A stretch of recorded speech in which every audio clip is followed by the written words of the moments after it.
On est sur le point de passer le portail du 888. Alors on entend tout un tas de trucs par rapport à ça. Moi j'ai envie de dire que tous les portails sont magiques et qu'on n'a pas à attendre le 888 pour manifester quelque chose dans nos vies ou pour se mettre en conscience là-dessus. Sachez qu'il y aura aussi la force inversée qui sera présente durant ce portail-là.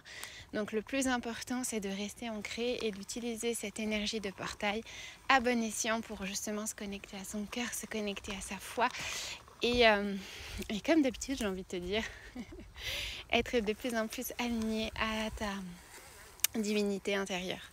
Donc ce que je t'invite à faire durant ce portail, c'est vraiment à te poser, à méditer, pourquoi pas à 8h du matin, à 8h08 du matin, à faire une merveilleuse méditation pour vraiment ressentir ces énergies.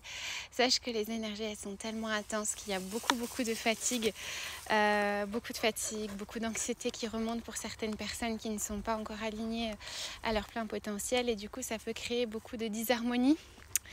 Et, et souvent, on a l'impression que quand tu vas t'éveiller ou te réveiller dans le rêve, du coup ça va être super génial, que tu vas flotter, que tu vas machin.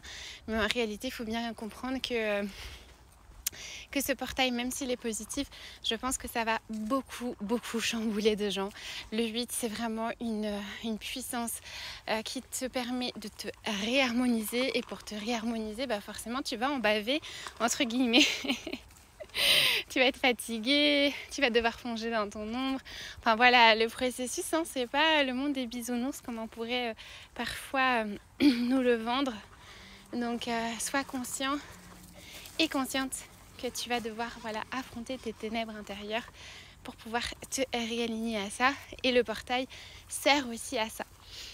Donc je t'invite vraiment à utiliser les petites heures clés de 8h08 du matin et 8h08 du soir pour vraiment te poser tes intentions, méditer et lâcher. Et écrire sur un papier vraiment tout ce que tu veux lâcher, tous tes conditionnements, toutes tes programmations, et que tu es prête vraiment à lâcher tout ça. Donc voilà, essaye vraiment de faire un petit rituel qui symbolisera le tout. Oh mon Dieu, le tout, je suis en train de parler comme une comme une Suisse là. Le tout. Vous savez à tel point je suis dans une région du coup qui est frontalière. Bref. Moi je suis une empathie, je sais pas vous, mais à chaque fois je capte tous les accents des gens, et après je peux que ça soit les rires, que ça soit certains tics.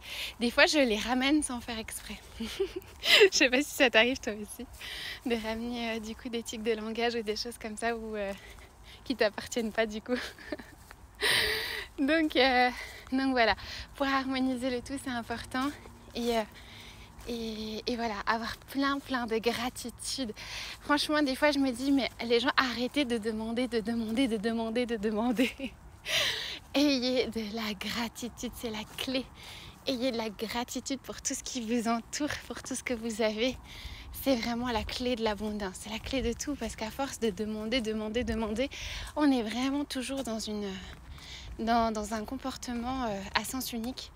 Et je trouve ça dommage aussi, ça ne nous l'explique pas aussi dans les phénomènes d'ouverture de portail. On dit toujours ouais, pose tes intentions, demande ci, demande une voiture, demande une maison, demande ci,